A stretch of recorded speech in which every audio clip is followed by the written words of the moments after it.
Just over 2 years ago, if you asked anyone who knew a thing about hockey, they would have told you that the Calgary Flames are on the cusp of something special. Fast forward 2 years and it's a completely new team. And after 2 seasons of missing the playoffs, this Flames squad might be back in the playoffs this upcoming season. And I say might because I'm still not quite sure, but that's what we're going to be talking about in today's video.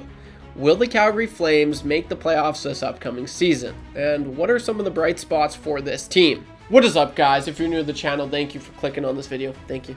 I really appreciate it. I know if you're a Flames fan and whatnot, you're seeing all this stuff in the background like, why do I want to hear from this guy with this Oilers stuff? Well, I'm not like, yeah, I do have Oilers stuff, but I grew up in Southern Alberta. I watched the Flames. It's the second team. I have to. My family, growing up, I had no choice watching the Flames. So even though I grew up hating the Flames like so much, like nowadays it's kind of, I'm in the department or the category of, hockey is at its best when the Battle of Alberta is, peaked, and it peaked a few years ago again, and it's kind of gone downhill a little bit. Still a little bit of excitement. It's always fun seeing those two teams, but I love hockey the most when two of these teams are battling out for the playoffs. So growing up, I was like, oh no, but now, I'm a little bit older, a little bit more mature. I kind of want the Flames to be good and to make the playoffs because it makes hockey better for me. So that's what I'm going to be talking about. I don't hate the Flames, and I really, I'm praying that they make the playoffs this year. I really am. So that's what we're going to be talking about today, guys. If you're new to the channel, thank you for clicking on this video, and drop a comment down below. Do you think the Calgary Flames will make the playoffs this year? I think that's my sleeper pick. You know what? I've made my mind now. I do think they're going to make the playoffs, and we're going to get into that right now. Okay, so first off, let's just take a look at the lines. We're going to go offense, then we're going to go defense, and then goaltending as well. I talked about it at the beginning of this video. This team has had serious subtractions over the years. Obviously, you got Nazem Kadri and Jonathan Huberdeau. You got Andrei Kuzmenko. No more. Obviously, the Lindholm, Matthew Tkachuk, and rest in peace, Johnny Gaudreau line, which I'm planning on doing a video in the next coming week, the best lines of hockey in the last 5 years. So stay tuned for that because it may or may not include that line. Yeah, so it's crazy. It's a total turnaround. As far as the offense goes, the only two players like from forwards from the last time the Flames were in the playoffs, correct me if I'm wrong, but I'm pretty sure it's just Blake Coleman and Mikael Backlund. Connor Zary wasn't there. He might have been in the system at the time, but what I'm trying to get at is this team has had a significant turnaround, and it's kind of one of the annoying things for Flames fans. They're kind of in limbo. They can never draft high because, they've never been a really, really bad team. Like this year they got Perrick, but aside from that, like they're always just in the middle of the pack, and it's so frustrating if you're kind of that team because you never really get the top prospects, and you can never really compete to go far in the playoffs. So you're always just stuck being a middle pack team, and that's what I've heard from Flames fans, and I just see it. I just see it every single year. But obviously excluding the 1 year where they were tallied by some, or where they were considered by some to be like the Stanley Cup favorites that year, which was crazy, but obviously, you know what happened. But regardless of the turnaround that this team has had, like just looking at some of the players, like Sharangovich, I think is awesome. They got a good return. I wasn't quite sold on it when they traded him for Toffoli, but I was wrong. Last year, he had a crazy good year. Nazem Kadri, he's kind of the heart and soul, kind of like Backlund on this team. And he scored that unbelievable goal last year. If you know, you know. So they've got some serious talent. Kuzmenko, I really didn't think they won the trade from the start, but now they clearly did. He's as skilled as any player, as any winger, and I know that might sound like a hot take, but it's so true. Some of the stuff you can see, he's just naturally gifted. He's a really skilled player, so I'm excited for what he can do this year for the Flames. And then you've got Connor Zary, who's one of the bright spots for the Flames last year, if not the brightest spot, and he's looked good this preseason as well. So, I mean, looking at this top six, is it the best top six in the league? No, but I think it's an underrated top six. I really do. Like, all those players are solid players. Like, they are. Backlund, he's the heart and soul. He's the captain. It's not a bad top six at all. And then when you've got the likes of Jonathan Huberdeau, who, if he can ever turn it around, and I really do. He was one of my favorite players when he was playing in Florida. It was just so crazy to see what he was able to do every single year.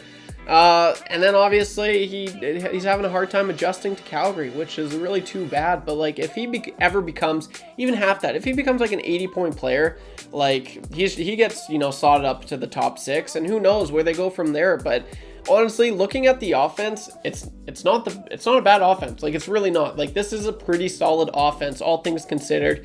You know, especially for the fact that is this a rebuild team? Is this not a rebuild team? And then you look at their offense, it's like, clearly that's not a rebuild team. That's way better than San Jose's offense, way better than, you know, the bottom 10 teams in the NHL, their offense. Like, it's actually not bad at all. And then Anthony Mantha, I'm curious to see what he does this year. So I don't think their offense is the problem, and like, that's what I'm saying. Like, I'm pretty big on the Flames this year. Like, I think they've got this character. They're gonna find some swagger this year, and I think a lot of teams, like, they're gonna be a sleeper pick. I really do think they could be fighting for a playoff spot.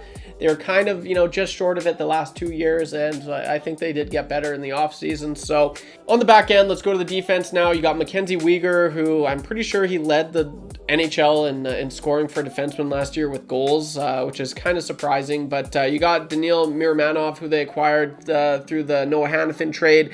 He's looked great. He looked great when they got him last year, right after the trade, and so far in the preseason, from what I've seen and heard, it's kind of carried over. He looks pretty good.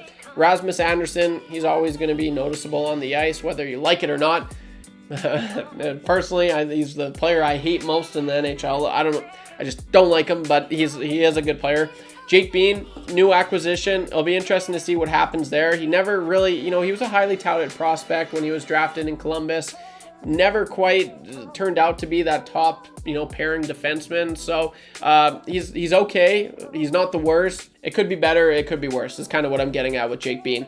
And then your third pairing. Yeah, I'm not gonna lie. I can't speak for these two players at all. I don't really know a heck of a whole lot about them, what they've done. So I think it's a okay. Your top 4 is pretty good. I'd say it's actually really good, all things considered. Like, those are 4 decent players. They're NHL players for sure. It's mainly just that last defensive pairing for you guys, for Flames fans, that I'd be a little bit concerned about. But that's what happens when you trade Tanev and Nikita Zadorov. So obviously their defense is a little thin. But all things considered, like I said, this team, it's like they're in such a weird position. It really looked like last, you know, they were trying to get in this rebuild, you know, go for Gavin McKenna maybe. But like, looking at this roster, I don't think you're going to be in a position to draft. Like, they're not going to be a bottom 10 team this year, I don't think. And so you want to be competitive, and like they kind of are. They have a pretty competitive roster, in my opinion. And this season will tell a lot. Like, if they suck at the beginning, I wouldn't be surprised if they're like, "Okay, no, it's time. Like, we're done. Like, we're done. Clearly, we suck. Huberdeau, you're gone. Let's clean house. Let's really go for Gavin McKenna and see what we can get, because that would be the future." But if they're good, which I'm expecting them to be better than last year, it's going to be interesting what they do come deadline. And then obviously I talked about this. You got Dustin Wolf and Daniel Vidar goaltending. It's a decent goaltending tandem. I'm excited to see what Dustin Wolf can do this year. It's his net. I think it is. You know, Markstrom, he's out, and that's another player I forgot to mention. So it'll be interesting to see what he can do. By all accounts, I mean, I've talked about Dustin Wolf for quite some time now. He was like WHL goalie of the year. I think he won AHL goalie of the year. So there were reports saying last year that outside of the NHL, he's the best goalie in the world, which is crazy. That's your guy going forward for the Flames, and it's his crease to lose, I believe. Dan Vladar, he's kind of like the Oilers goaltender, you know, Calvin Pickard. When called upon, he does the job. He's okay goalie. He's a decent backup. I think any NHL team would be pretty, you know, happy to have him as your backup. But Dustin Wolf, and that's what I'm going to be watching quite a bit this year. So all in all, like I said, the bright spots for the Calgary Flames, Connor Zary, Dustin Wolf, and Andrei Kuzmenko, I think, are significant bright spots. Question marks, you know, can Jonathan Huberdeau finally be a pretty solid player, the player that they had traded for? And if he is, and if he can ever be that player, like, kind of low-key watch out. Like, I think this team could do some things that no one would really expect, but the pieces, they kind of all have to fall together here. And, you know, by all accounts, just looking at this roster, it's not that bad of a roster. And that's why, for all those reasons, Flames fans, like, what do you think? Do you think this will be a playoff team? I do. I actually do. Last year, I remember I did a video pretty similar to this, like, will the Flames make the playoffs? I said that they wouldn't, and they didn't. And I remember people were commenting, oh, you don't know what you're talking about. They're going to make the playoffs. Well, they didn't. But this year, I think they're better than last year. I think they could make a push for the playoffs. And I'm going to be watching them very, very closely. I think they're going to be a fun team this year. I really do. So, Flames fans, drop a comment down below. What are your thoughts heading into the season? Are you sold on this team? What would you like to change going forward? Is there any, defenseman that you'd like? Do you think that they should just go rebuild mode and try to get Gavin McKenna?